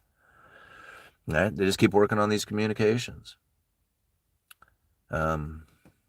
Anyway, let's move on, because you guys have all heard this before. Any questions? Any question statements? Let's cruise it. Whoa! Let's hit this button. Go all the way down to the bottom. My goodness, look at all these comments. Okay. If the first dollar was created, borrowed, and agreed to be paid back with interest, where does the money come for to pay the interest? It doesn't. That's the whole point. It's not. You can't. That's why a fiat currency can't do anything except for expand or collapse. Right? It can't just maintain or be steady or whatever. I mean, I guess it could, but it's not. How do you maintain the debt issuance or repayment of debt? Like, you can't maintain that. You paid off a debt, you take out a debt. You paid off your debt. All right. People knew what the banks were doing.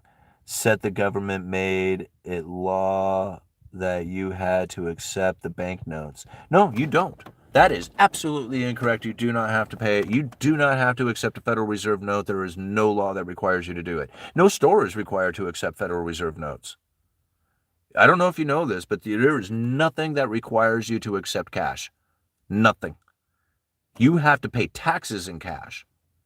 In dollars, I mean. You don't even have to pay cash. You have to pay in dollars. But there is no law, not a single one out there, that is required you to accept dollars. Right? I don't care what it says on there. This note is this note is legal tender for all debts, public and private. That doesn't mean that you have to accept it. You can accept anything you want in payment. And you don't have to accept Federal Reserve notes. Hell, there was stores during COVID that says, well, we ain't taking no cash. You got to use, key touchless or whatever. You got to use your damn debit card or, use your phone, wireless pay or whatever. And contactless pay. But yeah, I mean, there's nothing out there that requires you to use dollars. That's what's funny about it, is that a lot of people think that's not true. Like, you have to take the dollars. You don't. And that's what I find amusing about it, is that it's all voluntary. Right? Every bit of it. Every time you sign a W-2, every time you fill out all this stuff, every time it's voluntary. You do not have to do it. There is nothing requiring you to do this. You are choosing to. every single time. And it's very difficult to operate outside of the system. And there's people out there who do extensive research on it so that they can perform in a way that is cutting as close to the edge of not having to fall in line with their rules of, I mean, how else do I say it other than restriction of your freedoms from your own sovereign life, all right? The requirement to get and pay and do all these other stuff, this is not, it's all voluntary. That's what I'm trying to get. It's like, I don't know how to explain it simply without sounding like a complete nut job, right? But ultimately, you are a sovereign person who has the highest authority over all governments, over all entities, if you know how to conduct yourself. You are higher than the court system. You are higher than the government. You're higher than all that authority. There is no authority higher than you. And this is so hard for a lot of people to internalize. Once you see it and know it, like I don't conduct myself like a lot of other people would out there. Right? There's people out there who don't get the driver's license, who don't pay taxes, who don't put their name on anything. Like, they have their name copyrighted. Nothing comes to them with all capital letters, right? Because that's a corporate identity. That's not the real them. Once you start learning these things and you know that it truly exists out there, it's not easy to operate in. There's people who do operate in that fashion. Once you realize and you know that it's there and it's true, you can then take on the assurance, just know, right? You are assured that you are the highest authority. You are choosing to conduct yourself this way, right? I don't like it, but I do volunteer to pay taxes. Right? I don't like it, but I do volunteer to get a driver's license. I do volunteer for a lot of the stuff out there that I don't like, and I don't want to combat it, right? So I volunteer so I don't have to fight, because I could fight. I know how to find the information to fight. I don't want to do it. I'm not into fighting. I'm into being successful. I'm into chasing excellence. I'm into being rewarded. And I don't care what operations that I have to go into to do it, whether I like it or not. That's what I'm going to do. Yeah, I would love it to be a different way. Whatever I wish, hope, and dream doesn't matter, right? Because nobody's going to want what I wish and hope and dream for. They're going to want what they wish and hope and dream for. So go and chase yours. Go and get yours.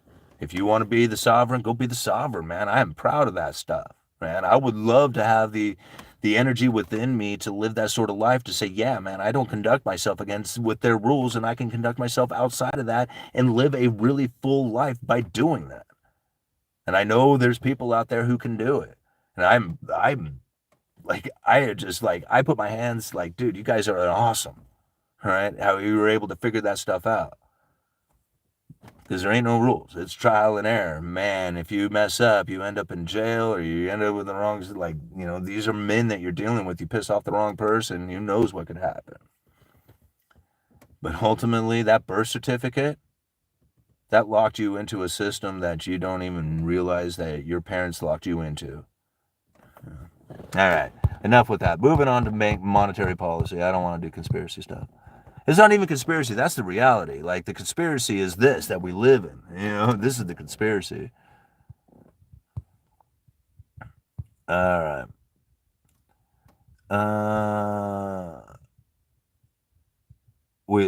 Technically, the sovereigns are correct, but we live in a corrupt world. Absolutely we do. Calling Larry, they're still mostly beholders in the trust and the system of rule and law. Of the money does not enter, or if the money does not enter the real economy, I've always wondered about that. No, it like, if it sits up in the banking system, right, and it doesn't get lent into the system, then a lot of money that gets printed, like quantitative easing and stuff like that, just sits on banks' balance sheets, and it doesn't actually chase goods and services. Yeah. But the idea, the $4.5 trillion, oh my God, look at all that money they got, then it doesn't ever really go anywhere.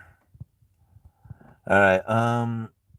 It may be consistent, but it's under duress, which negates the consent. We would never cooperate if they didn't have monopoly on violence. Oh yeah, for sure. And that's just the thing. Like, knowing and understanding that it exists out there in that fashion, to know that there's ways of conducting yourself that way. Like, just knowing it. Like, I don't even so much as like cross the street unless the sign says it's okay. Like, I don't jaywalk, right? I won't. Like, I don't care. They're midnight in downtown Astoria, not a car around. If the sign says I can't go, I won't walk, right? And now I know that sounds funny, but ultimately I don't do it because I don't want to be stopped by the cops and have to show my ID or talk about anything with them. Like, I don't want to share anything with the police officers in that fashion. So I don't do anything that would give them that ability to do that. Because if somebody comes up to me and says, hey, I want to know who you are, I want to know where you're going, I want to see your ID and all this other stuff, I'm going to say, have I committed a crime? Am I about to commit a crime? Because unless you can articulate a crime I'm committing, or about to commit, then I'm going to be on my way. Because this isn't a consensual conversation and I understand what my rights are. And if I had jaywalked, then you could do that. And I didn't do it because I don't jaywalk, not even at 2 o'clock in the morning in downtown Astoria when there's no cars around. Right? I don't give up. I don't ask for permission to stuff that I already feel I have a right to. So I conduct myself in a very calm, behaving, normal manner. And mostly it's because I don't want to have to defend my rights against anybody. I don't want to have to stand up for them. I just want to conduct myself in which that nobody can actually touch me because of the way that I conducted myself. Hey, I want to talk to you. I want to know what you're doing, where you're going. I'm sure you do. I'll see you, and I'll be on my way, because I haven't done anything. And I know that, and I know what my rights are. And I know that a consensual conversation is not one that has to be, doesn't have to be one sided. Like, he can go ahead and ask me all the questions he wants. I don't have to answer them. Right? I mean, it was like, yeah, I want to ask you some questions. Yeah, go for it. All right, where were you on this day? Oh, I'm not answering that. No, I'm not answering that either. In fact, I'm not going to answer any of them, but you can ask me all day long. Right? I mean, it was just like, so again, if the cop asks me, I can ask you questions. Sure, I'm just not going to answer them. So you can ask me. I can't stop you from doing that, But you're going to have a hard time getting a response out of me because I don't have to answer any of them. Yay, yay, right, I love First Amendment audit videos. Yeah, and see, I do too, except I don't like it when it's pressed. I like it when it naturally occurs and they are holding true to their rights. That's different. And, when they are pushing the issue, I don't like that. I like police officers. All the police officers that I know personally, they're wonderful people. I don't have any issues with them. I like cops, Anyway, that's me. There was a time in my life when I actually wanted to be a law enforcement officer. I was much younger, and I thought that would have been something that I would really have enjoyed in my life. And I look back on it as something that I wish I had actually done, to at least had that experience. But understanding like law enforcement and they have a job to do, the one thing that I'm going to do is conduct myself in a way that I don't have to take their time. Like, they got other stuff going on. They got real things going on that is going to need their attention. And by sitting there doing First Amendment audits and just taking their time away from them, I find that very irresponsible of the constitutional behavior of a constitutionalist. Right? Now, pushing the issue on a particular cop who needs it done in order to teach them a lesson, okay, well, I can almost relate to that, I mean, like, well, everybody needs to learn, I mean, if you don't know, you don't know, and then until you learn, then you know, okay, well, I can't do that anymore, right? So, in that sense, I do approve of it. But to just randomly do it just to take the attention of a cop to prove how right the First Amendment is, I find that to be very irresponsible behavior of a constitutionalist. I think a constitutionalist should exercise those behaviors when it is appropriate to do it, not to go and force the issue upon it to prove it that it can take place. But again, if it is in the sense to teach somebody a lesson that it is the reality of the situation, then I kind of approve of that, right? So there is.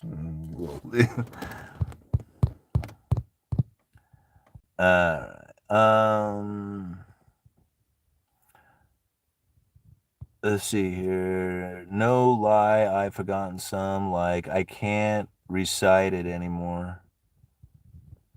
Well, you're talking about the when it comes to the Constitution, I agree with your point of view on the First Amendment auditors. Yeah.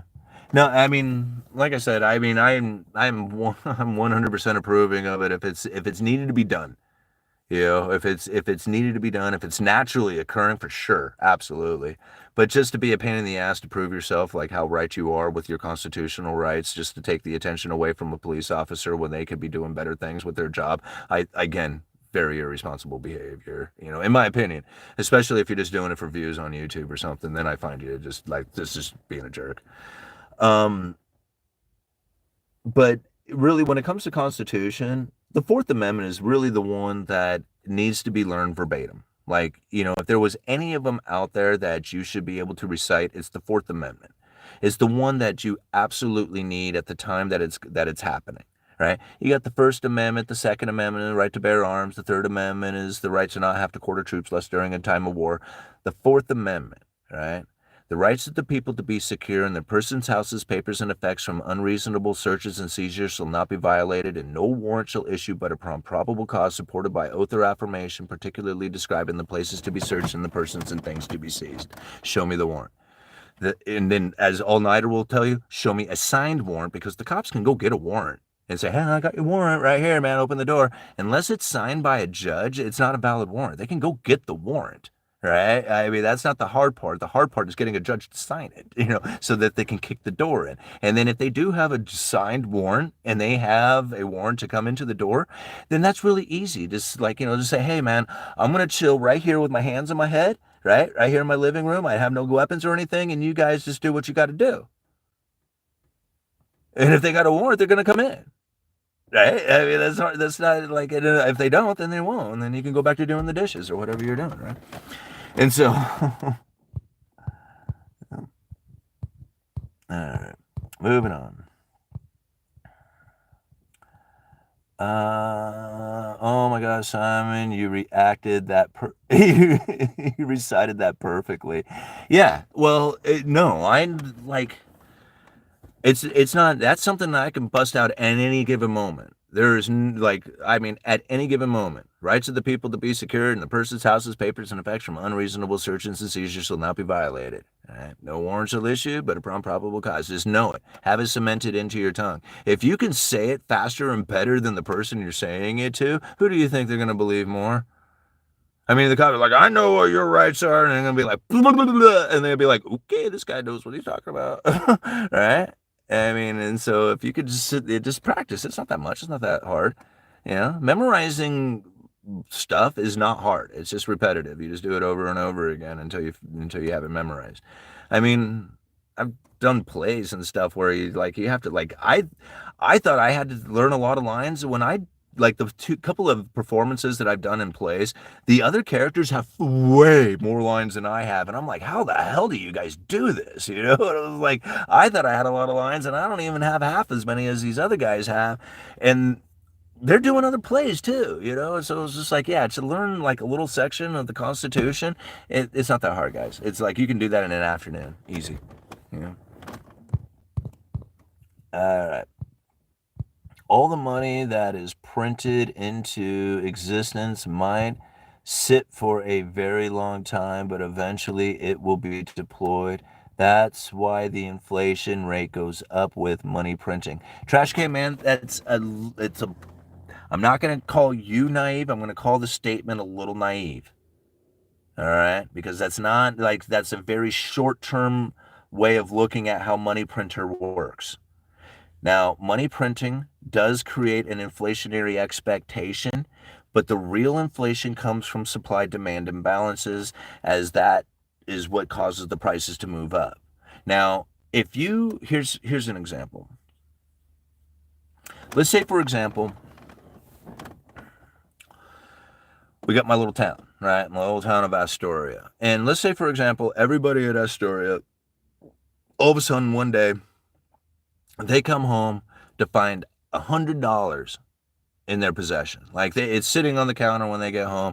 There's $100 for me. There's $100 for my wife. There's $100 for Freddie. There's $100 for Mac. There's $100 for the neighbor. There's $100 on every single person's counter when they got home from work. Everybody's all of a sudden looking at $100 like, woo! Right? Now, Some of those people are going to go like, I need to pay my debt, right? And then they pay off a credit card. Other people are going to look and go like, man, I'm heading down to the bar, right? I'm going to go drink this away, go get me a steak. I'm going to enjoy this $100. I'm going to go blast it down there.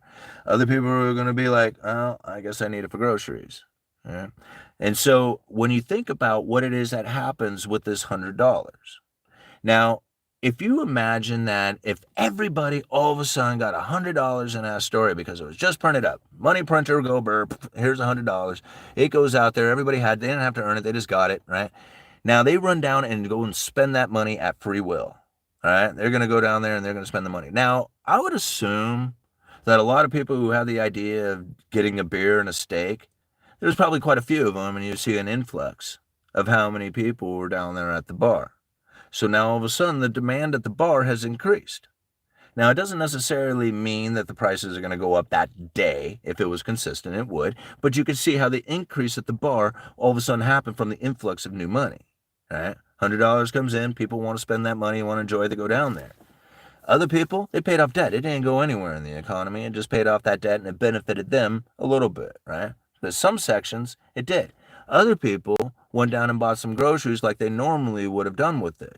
Now, I have to think, out of that $100 that was handed out to everybody out there, there was probably some influx at the bar or other places similar to that, the entertainment sort of things, the luxurious experience. People went and bought some toys with it. But how many people went out there and bought extra toilet paper? Do you think they bought any more toilet paper than they normally would have with their $100? They're like, I got $100. Well, here, I'm going down to get me some toilet paper, baby. Right? Of course not. I don't give a shit about toilet paper until they run out, right? And if they run out, they just go down and get a pack of toilet paper like they normally do. The only reason why they would ever buy more toilet paper than they should is if they believe that they couldn't get it.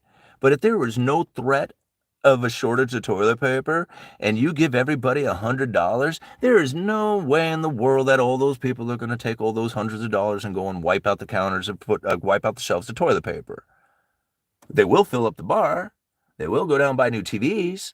They will, pay off some debt and maybe even do buy some groceries. But there's going to be just the same amount of consumption of toilet paper as there ever was. It doesn't matter how much money you push in there. The amount of toilet paper consumption doesn't increase with the amount of increase in dollars. So that toilet paper just stays the same. So understanding that money printer going off and everybody getting the money doesn't necessarily create the inflation expectations within everything out there when nobody isn't worried about buying toilet paper if there's no shortage of it. But they will load up the bars, they will load up on the TVs, they will pay off some debt. You see? So the money finds its way into different directions. Now, if you have a quantitative easing program where all of a sudden the money is sitting up in the bank, and the only way it actually finds its way into the economy is if it's lent into the system, well, then you start finding things like houses going up, bonds going up, stocks are going up. Why? Because these are things that you borrow money to buy. Interesting. Okay, so borrowed money starts finding its way into assets.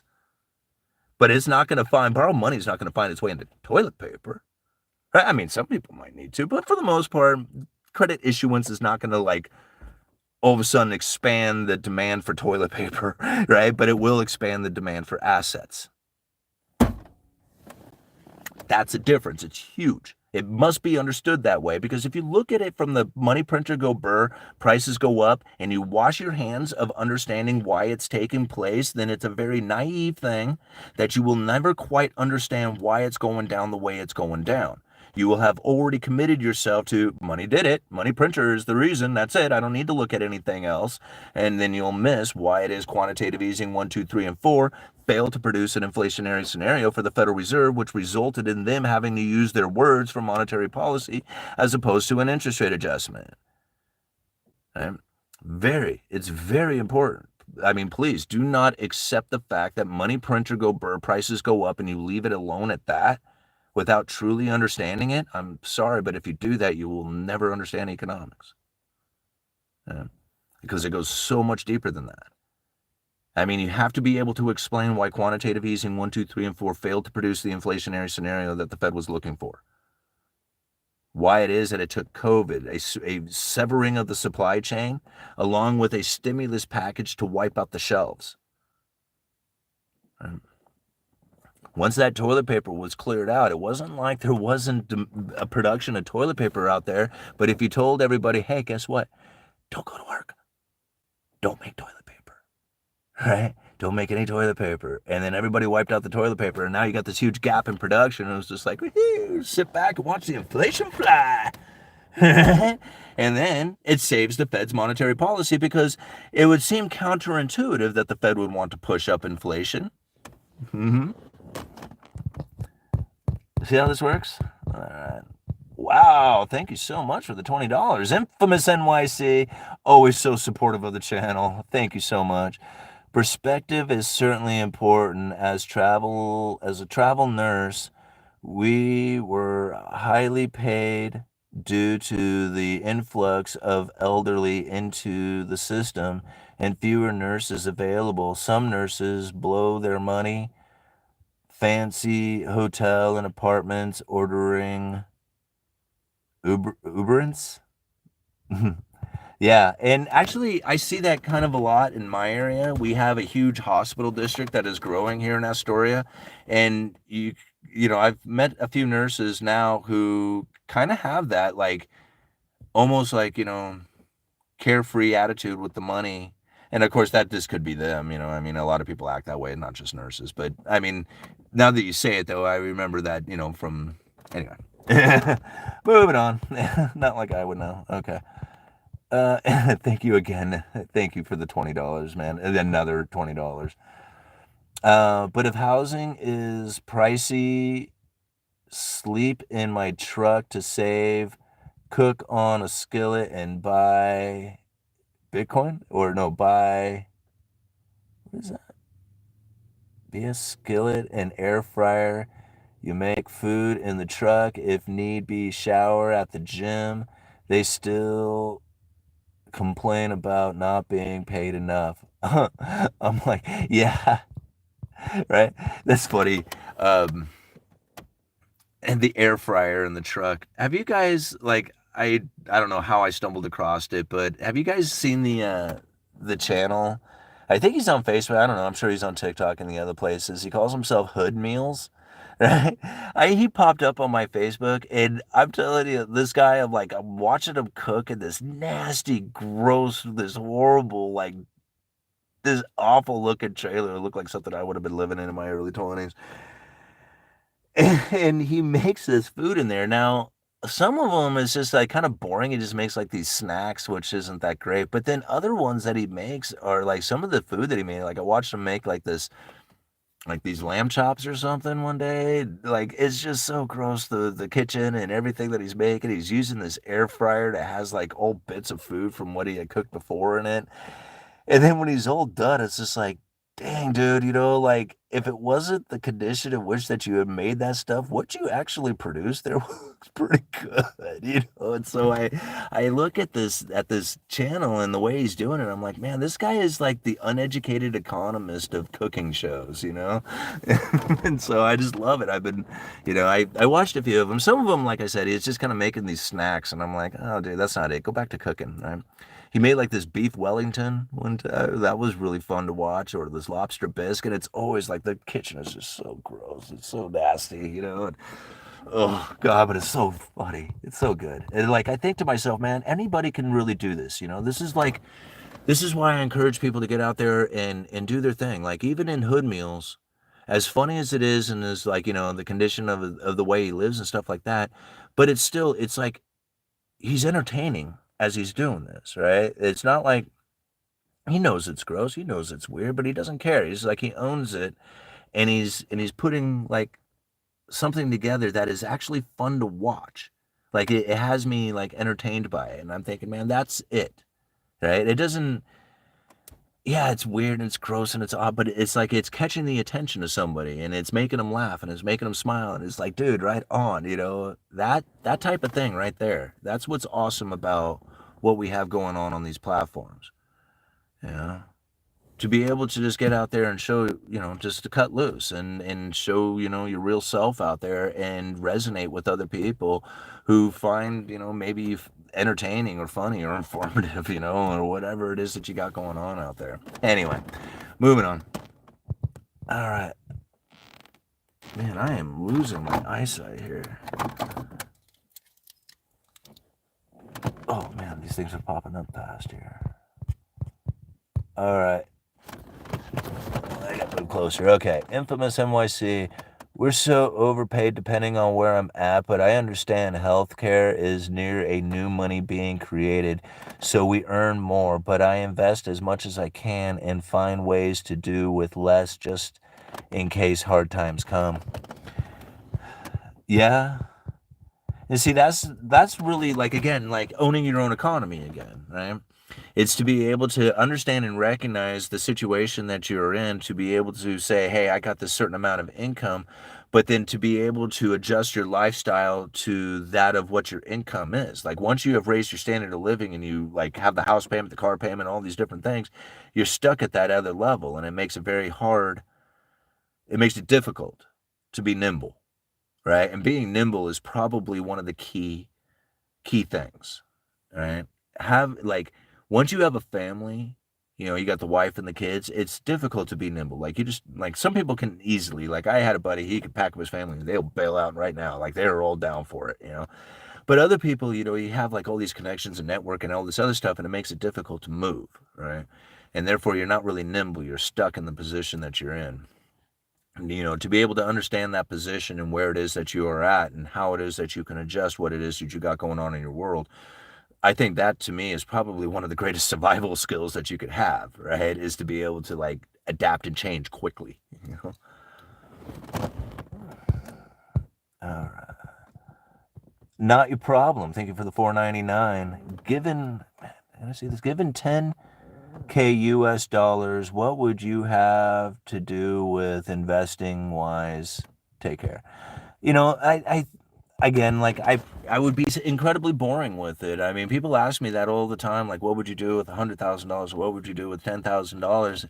And again, like I would probably end up deploying it the way that I just said that I would earlier. I would pay off my debt if I didn't have the debt. I would dollar cost average into my stock positions, Bitcoin, gold. I don't really like jump into investments. Like I would probably never put $10,000 towards anything unless I was starting a business or something of that nature. But most of what I do as far as investing goes is dollar cost averaging. So for somebody to say, but what would you put $10,000 to? It would be like, I don't know. I never really thought about it. I don't think like that. I literally don't. I don't think about like where I would put 10 grand. I think about how I would dollar cost average 10 grand over the course of 6 months into my stock portfolio, Bitcoin and silver, right? But that's how I would end up doing it. Right now, I would take $10,000 and I would fly all nighter up here and we would re-roof the house for the summer. That's what I would do with 10 grand. All right. Okay, reconnecting. We are almost 2 hours into this live stream. I really appreciate all the super chats and comments. We got 268 people watching with almost 200 likes. Thank you very much for hitting that like button.